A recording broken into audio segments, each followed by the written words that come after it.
Señor en Marcos capítulo 8.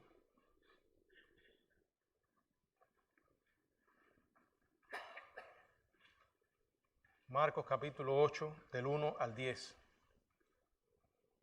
Dice la Biblia: en aquellos días, como había una gran multitud y no tenían que comer, Jesús llamó a sus discípulos y les dijo: tengo compasión de la gente, porque ya hace 3 días que están conmigo y no tienen que comer. Y si los enviare en ayuna a sus casas, se desmayarán en el camino, pues algunos de ellos han venido de lejos. Sus discípulos le respondieron: ¿de dónde podrá alguien saciar de pan a estos aquí en el desierto? Él les preguntó: ¿cuántos panes tenéis? Ellos dijeron: 7. Entonces mandó a la multitud que se recostase en tierra, y tomando los 7 panes, habiendo dado gracias, los partió y dio a sus discípulos para que los pusiesen delante. Y los pusieron delante de la multitud. Tenían también unos pocos pececillos y los bendijo, y mandó que también los pusiesen delante. Y comieron y se saciaron, y recogieron los pedazos que habían sobrado, 7 canastas. Eran los que comieron como 4,000, y los despidió. Y luego, entrando en la barca con sus discípulos, vino a la región de Dalmanuta. Padre, gracias por tu palabra en esta hora. Estamos aquí para estudiarla y te suplicamos que tú nos guíes y nos ayudes con tu Espíritu Santo. Háblanos en esta noche, Señor, te lo pedimos en el nombre de Jesucristo. Amén. Pueden sentarse, hermanos.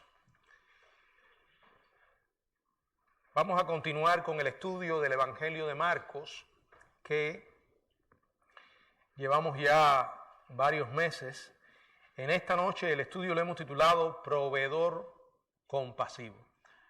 Proveedor compasivo, y está basado en Marcos 8, del 1 al 10. Bueno, la Biblia no solo nos enseña que Dios es el gran proveedor por excelencia, ¿verdad? La Biblia dice que Él da buenas cosas. No solo da, no solo provee, sino que lo hace con compasión. Los seres humanos tenemos la tendencia de dar en ocasiones, pero lo curioso es que lo hacemos con distintas motivaciones, y muchas de ellas no son precisamente la generosidad o el altruismo, pero con Dios siempre sus motivos son la compasión y el amor, sin importar de quién se trate. Vamos a ver aquí nuevamente una multitud en medio de un escenario donde no había manera de suplir la necesidad que de pronto se presenta, y el Señor inmediatamente interviene. Y una de las cosas que dice el pasaje, y viene de la boca misma de Jesús: Él se compadece. Él es el proveedor compasivo. Vamos a ver esta experiencia, pero ubiquémosla primero en el escenario en la cual se desarrolla. El recorrido de Jesús y sus discípulos se había producido por un territorio gentil y termina en la región de Decápolis, como habíamos visto. En Marcos capítulo 7, verso 31, volviendo a salir de la región de Tiro, vino por Sidón al mar de Galilea, pasando por la región de Decápolis. Los pobladores de esta región habían oído hablar de Jesús, de modo que cuando él y sus discípulos llegan, ocurre lo esperado. Multitudes salen a su encuentro en la ladera de una montaña cerca del lago. Mateo describe la escena en el capítulo 15, en el verso 29, y lo hace de la siguiente manera: pasó Jesús de allí y vino junto al mar de Galilea, y subiendo al monte se sentó allí. Bueno, Jesús, dentro de las cosas que hace en su ministerio, curó a muchos enfermos que eran traídos a él, incluso cojos, lisiados, ciegos, sordos, mudos y muchos otros. Y el resultado lo describe Mateo en el capítulo 15, verso 31. Dice, se maravillaba la multitud gentil, viendo a los mudos hablar, a los mancos sanados, a los cojos andar y a los ciegos ver, y glorificaban al Dios de Israel. Este suceso que vamos a estudiar en esta noche, de Marcos capítulo 8, en los versos del 1 al 10, culmina el viaje de Jesús por estas regiones gentiles que tenían como propósito mostrar el amor y la compasión de Dios también para aquellos que no eran judíos. Y aquí culmina el viaje.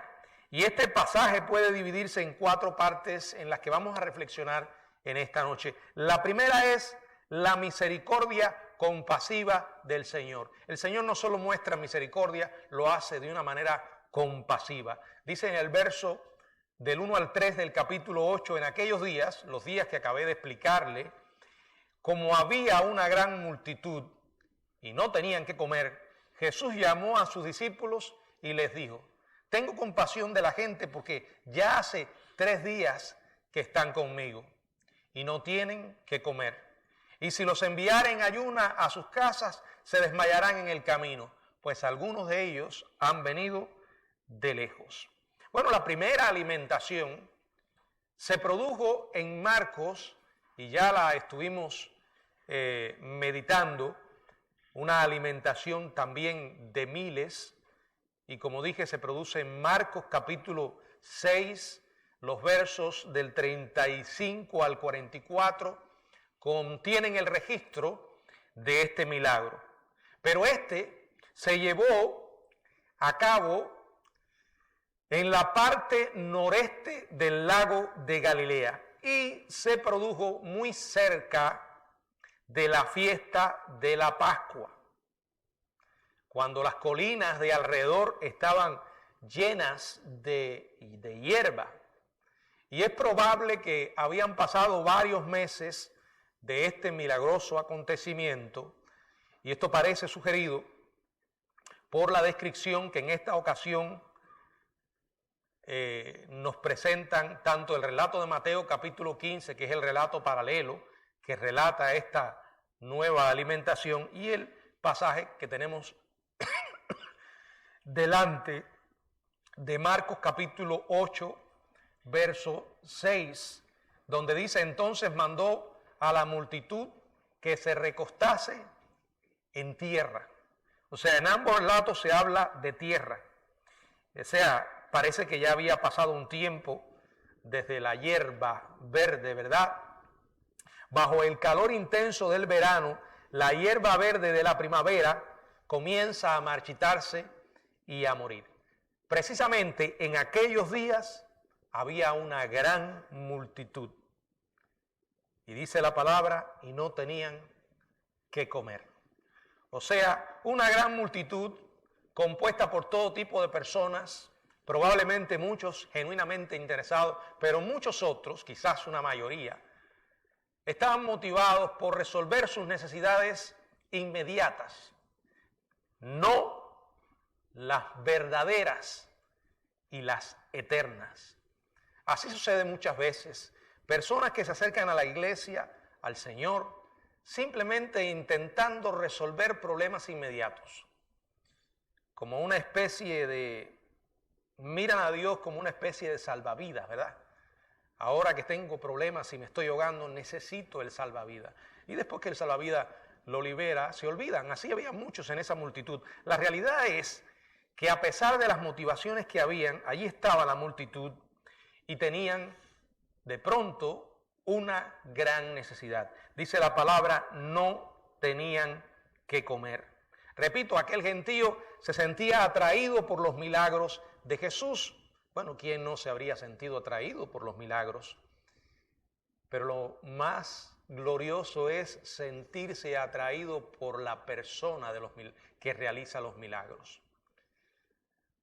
La salvación no está en lo que Dios, los milagros que realizó Jesús, sino en lo que hizo por nosotros en la cruz. en su persona.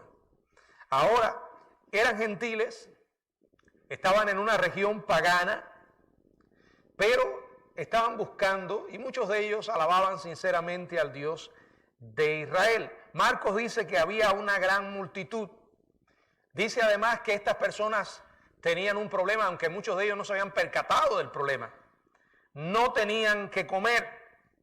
Y repito, esta multitud no se debe confundir con la multitud judía anterior a la que Jesús ministró cerca de Betania.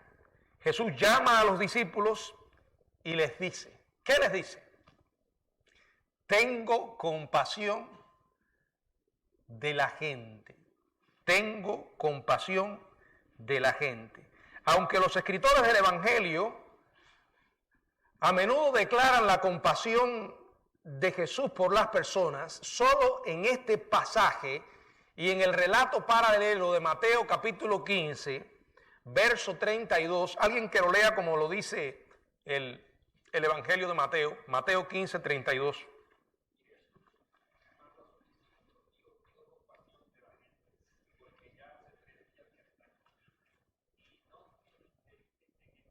Nuevamente, repito, en este relato y en Mateo, el relato paralelo, capítulo 15, verso 32, encontramos a Jesús mismo hablando en primera persona y está declarando en cuanto a sí mismo. ¿Qué dice en cuanto a sí mismo? Que siente compasión. El Dios de la Biblia es un Dios compasivo, es un Dios personal. De hecho, no podemos exponer el Evangelio sin verlo a la luz de ese Dios compasivo, que vio a un mundo perdido, sin esperanza, y fue al extremo de enviar a su propio Hijo para salvarnos. La compasión forma parte del carácter de Dios. Jesús dijo, nadie ha visto jamás a Dios. El Hijo es el que le ha dado a conocer.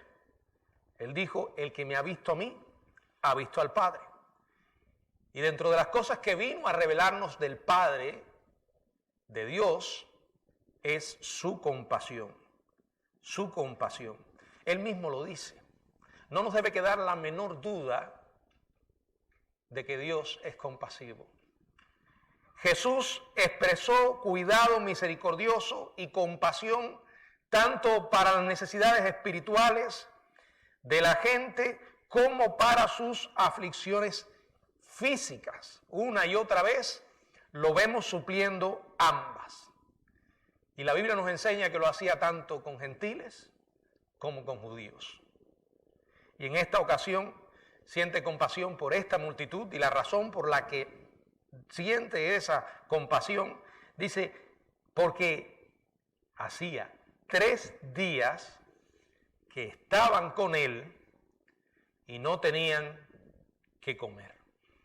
Bueno, en su deseo de ver quizás sus milagros, de oír sus enseñanzas, la gente estaba tan entusiasmada que olvidaron regresar o se negaban a regresar a sus casas. No les importaba si estaban fuera y perdían algunas comidas, estaban atraídos por lo que estaba sucediendo, que se olvidaron de comer.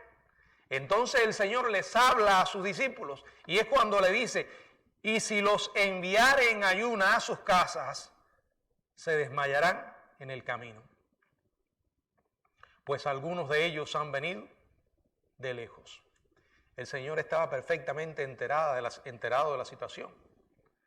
Ante la mirada poderosa de Dios no hay nada que escape y siempre mira sobre justos e injustos con un corazón compasivo. Como sabía que la gente no había comido durante 3 días y que algunos de ellos habían estado viajando largas distancias o tendrían que viajar largas distancias para poder regresar a sus casas, se expresa su compasión. El gran principio que encontramos en estos versos y en toda la Biblia es que nuestro Dios es un Dios que no es indiferente a nuestras necesidades. No importa de lo que se trate, hermanos. Él las conoce y responde compasivamente. De hecho, nuestra mayor necesidad, que es el perdón de nuestros pecados, el Señor manifestó esa compasión al enviar a su Hijo a morir por los pecadores. Ahora, veamos lo segundo de esta historia, y es la actitud, la consternación míope de los mismos discípulos. En el verso 4, sus discípulos le respondieron: ¿de dónde podrá alguien saciar de pan a estos aquí en el desierto? Él les preguntó: ¿cuántos panes tenéis? Ellos le dijeron: 7. Bueno, los discípulos le responden a Jesús con una pregunta, ¿verdad? Con una pregunta.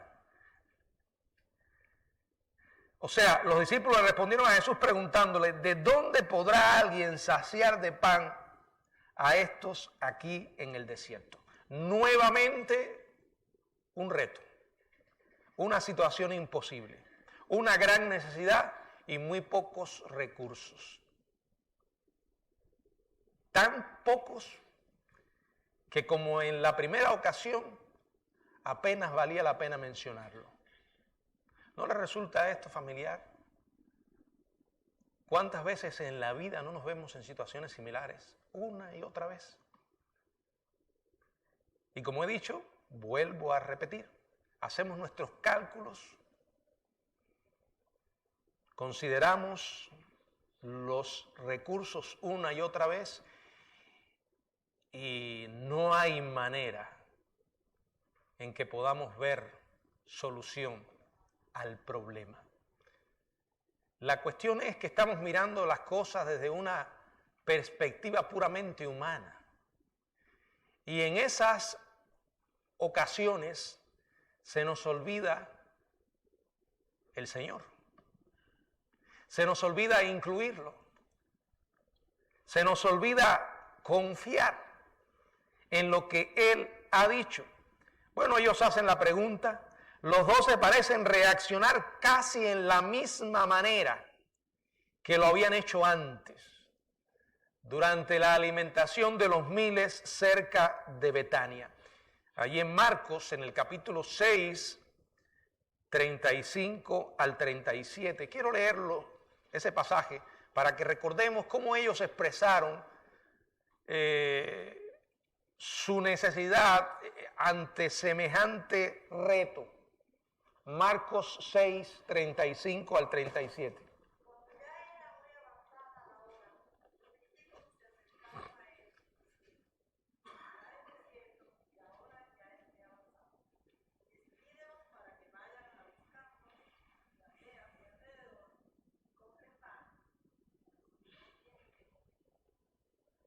Bueno, ahora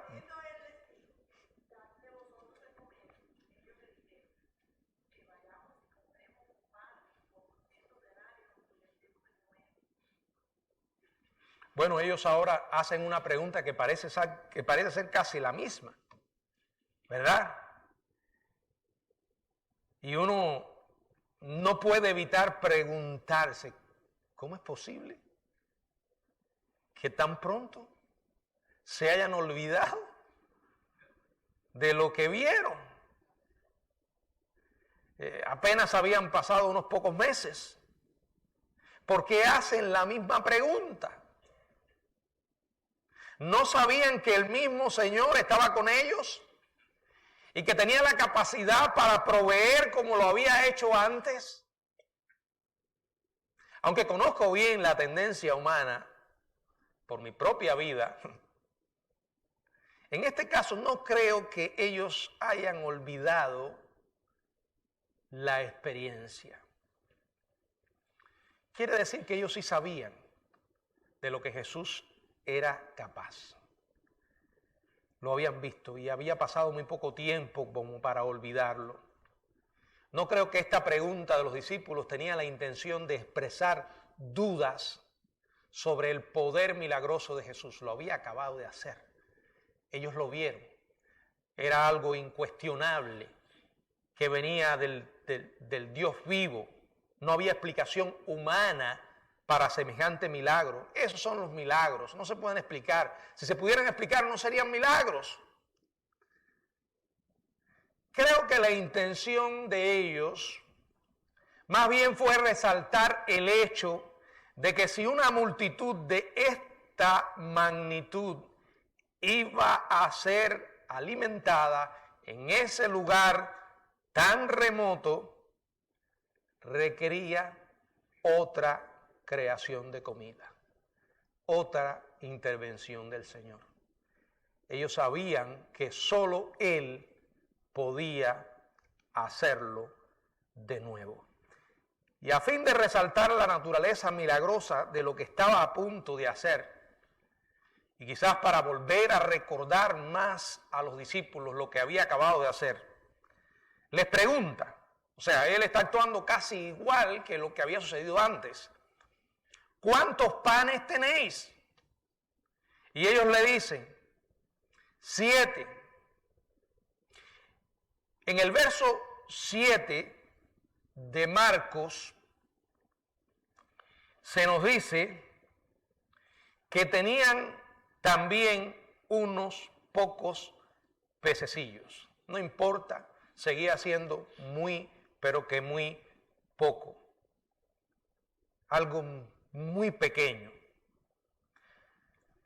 Antes de la anterior creación de comida para los miles, los discípulos habían encontrado 5 panes y 2 peces. ¿Se acuerdan? En Marcos 6, 41. En esta ocasión se las arreglan para recoger 7 panes y varios peces. Pan y pescado, como explicamos, lo volvemos a hacer, componían la comida típica para quienes vivían en los alrededores del lago. Bueno, es realmente evidente que tan escasos alimentos no ayudaban mucho para alimentar a una multitud tan grande.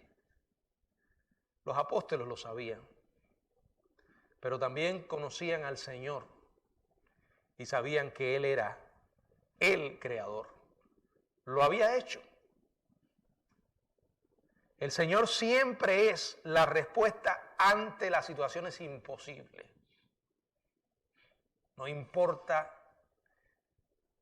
de lo que sea. Si llegó a nuestra vida para recordarnos que somos seres humanos, porque lo primero que nos llega a recordar como tal es que somos incapaces de resolver la situación. No podemos, aunque queramos, no tenemos la capacidad para resolver el problema. Quizás lo intentamos antes, probablemente lo habíamos hecho una y otra vez para llegar al mismo resultado. No encuentro solución a esto. Esta situación es muy grande para poderla manejar. Y sucede que cuando más capaces nos creemos, es cuando más pronto nos damos cuenta de que todo era un engaño, un autoengaño, un espejismo que nosotros mismos creamos porque no podemos. Las situaciones imposibles llegan una y otra vez. Es más, yo creo que son diseñadas por Dios para recordarnos quién está en control y quién es el Todopoderoso. Para recordarnos también cuánto necesitamos nosotros vivir dependiendo de Él, porque en el preciso momento en que se nos olvida, Él sabe cómo hacernos recordar de qué se trata. Y en esas situaciones imposibles, no importa los escasos recursos con los que contemos. Como dije en el estudio anterior, el Señor también hace milagros matemáticos. Aquí tenemos un caso de multiplicación. Poco lo convirtió en mucho. Lo tercero que vemos en esta historia es esa creación milagrosa como resultado de la intervención divina. Dice el verso del 6 al 9. Entonces mandó a la multitud que se recostase en tierra, y tomando los 7 panes, habiendo dado gracias, los partió y dio a sus discípulos para que lo pusiesen delante, y los pusieron delante de la multitud. Tenían también unos pocos pececillos, y los bendijo y mandó que también los pusiesen delante. Y comieron y se saciaron. Recogieron de los pedazos que había sobrado 7 canastas.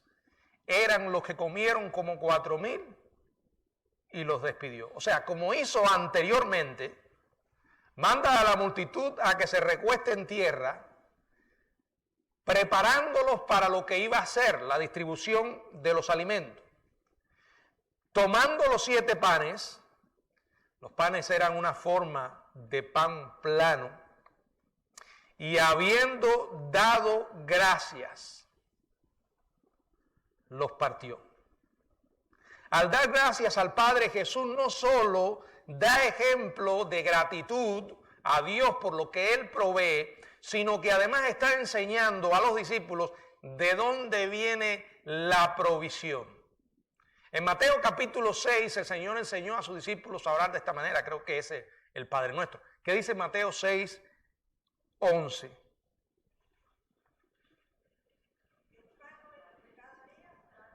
Es un llamado a depender diariamente, porque dice el pan de cada día, de Dios para su provisión. Que no se nos olvide de dónde llegó, quién permitió que nosotros pudiésemos ganarnos el sustento, quién nos da la salud, las fuerzas, el tiempo para poder sustentar nuestras vidas. Tú y yo no somos más que simples instrumentos. Nunca te vayas a creer que fue por tu brazo, por tu mente prodigiosa, por tus capacidades. Todo lo que tienes lo has recibido del Señor. En primer lugar, estás vivo por la misericordia de Dios. La salud que tienes, Dios te la dio. El lugar donde estás trabajando, Dios te puso allí. ¿Qué tienes? Dice la Biblia, que no hayas recibido. Y si lo recibiste, ¿por qué te glorías? Hay mucha gente que quiere trabajar y no puede. Hay personas que tienen grandes necesidades y se sienten incapaces o incapacitados para poderlas suplir. Muchos tienen que depender de la generosidad de otras personas. Así que es momento para que demos gracias siempre a Dios por todas las cosas que nos da, aun cuando no sea lo que nosotros queremos, porque la promesa de Dios es suplir nuestras necesidades, no nuestros caprichos. Y por cierto, el que determina lo que es una necesidad o no es Dios, no nosotros. Él oró y dio gracias como un ejemplo para aquellos y recordarles de dónde venía el poder y el milagro,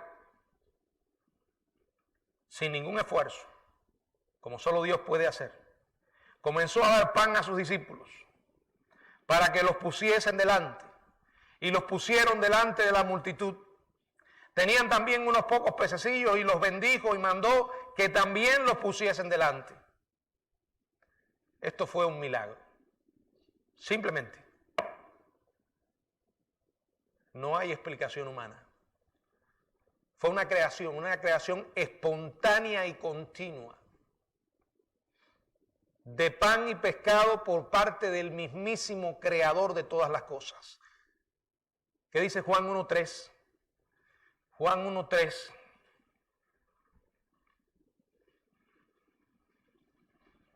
Todas las cosas por él fueron hechas, y sin él nada de lo que ha sido hecho fue hecho. El Señor se mantiene produciendo comida de la nada, mientras los discípulos distribuían a aquellos en la multitud hasta que todos fueron alimentados. Por supuesto, crear alimentos de manera milagrosa solo lo pudo hacer Jesús, Dios. Y si fue capaz de hacer esto, también podía distribuirlo a la gente sin la necesidad de los discípulos. Podía hacer que los alimentos cayeran o aparecieran delante de los comensales. ¿Verdad que sí? Uno se pregunta, bueno, ¿y por qué los usó a ellos? ¿Por qué les mandó a los discípulos para que los pusiesen delante? Bueno, el Señor quiso usarles. Él les permitió participar en esta expresión de misericordia celestial. También hay un símbolo mucho más allá de lo que estaba sucediendo de manera inmediata, y era que ellos serían los instrumentos para llevar el pan espiritual también a un mundo hambriento y necesitado. Había un mensaje más allá de lo que ellos estaban haciendo en ese momento. Llegarían a distribuir el mensaje de vida al mundo entero. Los quiso usar. Pudo hacerlo, podía hacerlo con toda seguridad. Dios puede hacer lo que quiera, sin tu ayuda y sin la mía. Pero por su soberana voluntad, nos ha incluido a nosotros dentro de su plan y propósito. Con la comida creada y distribuida, las personas comieron y se saciaron. Ahí es cuando está la mano de Dios. Solo en Él hay plenitud en todo sentido. Cuando usted come del pan material, simplemente volverá a tener hambre. Cuando come del pan espiritual, no volverá a tener hambre ni volverá a tener sed. Aunque en este caso estaba dándoles el pan material, creo que en esta expresión se recuerda eso. Cuando dice, comieron y se saciaron. Jesús dijo, yo he venido para que tengan vida y la tengan en abundancia. La gente que vive sin Dios vive engañado, porque sus necesidades más profundas no las puede satisfacer nada en este mundo. Si no lo cree, inténtelo. Hasta ahora no he conocido una sola persona que separada de Dios pueda decir, yo vivo una vida plena. Estoy totalmente satisfecho y no necesito a Dios para nada. No es así. Porque nuestras mayores necesidades son de índole espiritual. Como siempre digo, empezando por el perdón de nuestros pecados. Y eso solo lo puede ofrecer Dios. Ni siquiera una religión, sea la que sea, si no existe una relación con Dios. No importa que usted venga a la iglesia, no importa cuánto usted hable de Dios, cuánto diga amén, aleluya, si carga un crucifijo, si reza una Ave María, el Padre Nuestro, si su padre es pastor o su abuelo es misionero y su tatarabuelo es el apóstol Pablo, está perdido. Si no tiene una relación con Dios, está perdido. Y eso es lo que la gente no entiende. Y se excusan una y otra vez, quizás en cosas en las que puedan tener cierta razón. O tal vez no, pero bueno, vamos a concederle que sí en muchos casos, ¿no? Una de las grandes excusas de la gente es mirar a su alrededor a otros creyentes y a veces ven cosas negativas en las iglesias. Por eso es que yo no voy a ninguna iglesia. Yo puedo ser Dios a mi manera, ser cristiano a mi manera. No necesito de iglesia. Cuando alguien dice eso, le está diciendo a Dios mentiroso. Primero porque el que creó la iglesia fue el Señor, con sus imperfecciones y sus virtudes. Murió por la iglesia, compuesta por gente imperfecta. Decía Stanley que cada vez que se encuentra alguien que le dice, no, yo no voy a la iglesia porque la iglesia está llena de hipócritas, siempre le dice, adelante, que siempre hay lugar para uno más. La Biblia dice que no hay justo ni a uno. No hay justo. Y el problema es que ni aún la iglesia te puede salvar, pero es sí el Señor de la iglesia. La iglesia no es más que la expresión de nuestra fe. Si está, esa fe tiene que expresarse. Esa fe se aviva y se fortalece en comunión unos con otros. Por eso dice la Biblia, no dejen de congregarse, como algunos tienen por costumbre. Sí, hay costumbres y costumbres malas. Pero si no hay una comunión con el Señor en primer lugar, todo lo demás no va a servir. Porque Él es el único que puede dar plenitud de vida. Él es el único que realmente puede saciar. Cuando la comida se acabó, los 12 recogieron pedazos que había sobrado, 7 canastas. Esto me llama la atención siempre. Aparte de cualquier otra implicación que podamos sacar del texto, la enseñanza clara es que Dios no es un Dios que derrocha. No es un Dios, o sea, nos enseña a nosotros también el principio de no derrochar, tal como habían hecho antes en la comida de Betania, cuando recogieron 12 canastas. Los discípulos recogieron lo que había sobrado. Póngase a pensar por un momento, ¿qué habría hecho un milagrero de pacotilla si hubiera logrado imitar algo parecido a esto? Bueno, ¿para qué? Si aquí estoy yo. Voten eso. ¿De verdad? Vótenlo, si yo fui capaz de hacer eso. Pero aquí está el principio. No se desperdició nada de comida. Yo creo que hay una enseñanza para todos los que vivimos en América, en este país de tanta abundancia. Qué fácil decimos, no me gusta. O qué fácil botamos la comida. Mientras otras personas no tienen esa capacidad. Yo pienso que de alguna manera se nos ha olvidado lo que es pasar necesidades. Se nos olvida lo que es sentir hambre. Sentir hambre. Y recordar que hay otros que la están sintiendo. No, pero se puede echar a perder. Bueno, cocina menos. ¿Verdad? Yo he contado otras veces aquí cuando nosotros teníamos la gran bendición material de recibir aquí cantidad y cantidad de panes. 2 veces por semana íbamos a buscar pan. Los miércoles los bancos allá afuera no se podían sentar. Es decir, que los hermanos que les gusta sentarse ahí no hubieran podido sentarse. Siempre estaba lleno aquello de panes. Y los cultos se acababan. Y los hermanos pasaban por al lado de aquellos panes y los miraban con una mirada con cierto grado de altivez. Yo no como eso, estoy demasiado gordo. Bueno, llévatelo y regalo. Pero la realidad es que hubo ocasiones que se quedaban los bancos llenos de comida.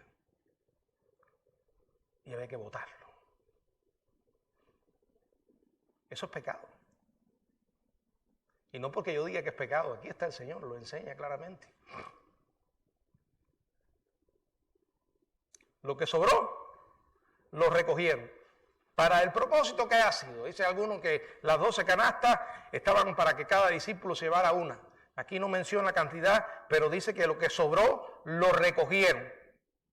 Ahora, el comentario de Marcos de que estuvieron allí como 4,000 se refiere solo a la cantidad de hombres.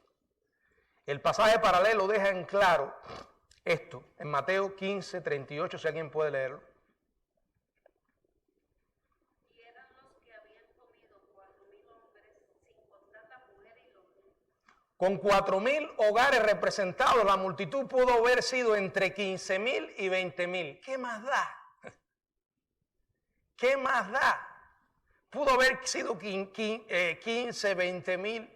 Es más, podría haberse tratado de 100 mil, de 1 millón. ¿Qué habría sido eso para Dios? Él podía muy bien, si fue capaz de alimentar 15 mil, puede alimentar el planeta entero. Al igual que en esta ocasión, después de la comida, Jesús termina este hecho y los despide. La participación activa de los discípulos me recuerda una vez más que al nosotros movernos en fe obediente, nos convertimos en instrumentos de Dios para manifestar su poder milagroso. ¿Te has puesto a pensar si Dios quiere usarte para hacer precisamente un milagro? Tal vez tú eres el canal de ese milagro. No es que el milagro viene por tu poder. Simplemente que Dios te quiere usar como un instrumento. Eso fue lo que hizo con los discípulos. En cuarto lugar, el cultivo del ministerio de los 12. En el verso 10, y luego entrando en la barca con sus discípulos, vino a la región de Dalmanuta. Después de 3 días de ministración lleno de sanidades, que culminaron con una comida sobrenatural, Jesús salió de la región de Decápolis para regresar a Galilea, y luego entrando en la barca con sus discípulos vino a la región de Dalmanuta. El viaje de Jesús a estas tierras gentiles proporcionó a los discípulos un tiempo prolongado de entrenamiento. Independientemente de lo que Jesús estaba haciendo allí con aquellas personas, supliendo sus necesidades, transmitiéndoles un mensaje espiritual, le estaba dando una enseñanza a los discípulos. Los estaba preparando. Primero fueron expuestos a la persona divina de Jesús. Ellos le vieron su autoridad sobre los demonios, su autoridad sobre las enfermedades, su capacidad de crear comida de manera instantánea. Pudieron observar mientras las personas con males incurables y discapacidades, como por ejemplo la ceguera, la parálisis, la sordera, eran llevadas a Jesús y experimentaban una sanidad inmediata y total. Todo por Él. Ellos aprendieron a verle actuar. Es vital para nosotros que nos demos cuenta que la vida cristiana se trata de Jesús. Como ya dije, una relación con Él es esencial. Jesús, su persona, su poder, su presencia activa y poderosa en nosotros. Se trata de Jesús. Segundo, ellos aprendieron que la prioridad máxima en la vida es la adoración. Esto le enseñó Jesús a la mujer samaritana. Durante el viaje que hicieron a Galilea, los discípulos vieron desarrollarse este principio en un contexto gentil. Aquella mujer sirofenicia, a quien Jesús elogió por su gran fe, aquellas multitudes gentiles en la región de Decápolis que presenciaron los milagros, dice, y glorificaban al Dios de Israel. Mientras que los líderes religiosos de Israel habían pervertido la adoración verdadera y su vida se había convertido, y la vida de otros sobre todo, en cargas y más cargas. Preocupaciones por lo externo, los rituales, y se olvidaron del corazón. La genuina adoración se produce cuando nosotros reconocemos a Dios por quien es Él, su persona y por lo que ha hecho por nosotros. Tercero, después de haber presenciado las 2 comidas que Jesús milagrosamente creó, los discípulos comenzaron a entender los recursos divinos que tenían a su disposición. Bueno, en Mateo 28 después los mandaría a ir al mundo entero a llevar el evangelio. Una tarea que parecía imposible. Pero también les dijo, he aquí, yo estoy con vosotros todos los días hasta el fin del mundo. Van a poder hacerlo porque el que los está mandando los va a acompañar en el viaje. En estos milagros y en muchos otros que encontramos en los evangelios, hay un principio que no podemos olvidar. Con Jesús, lo poco se puede convertir en mucho. Sin Jesús, lo mucho que podamos tener es nada. Cuarto, los discípulos presenciaron la misericordia de Dios mostrada hacia todas las personas. No importa si eran judíos o gentiles. Jesús llevó el mensaje a todas las personas. El mismo mensaje. Arrepiéntanse y crean. Por cierto, es el mismo mensaje que nosotros estamos mandados o que hemos recibido para predicar hoy. La misericordia de Dios está disponible para todo el que se arrepiente y cree en Jesús como su Señor y Salvador. Estos milagros tenían la finalidad de mostrar quién era realmente Jesús, a lo que había venido. Y aunque nos revelaron muchas veces el amor y la compasión de Dios por las personas necesitadas, la mayor expresión de amor y compasión, la mayor expresión de la misericordia de Dios fue la cruz. Porque no había otra forma en que los pecadores pudiéramos acercarnos al Dios vivo.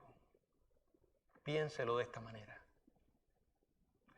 Muchas cosas nos dice la Biblia acerca de Dios.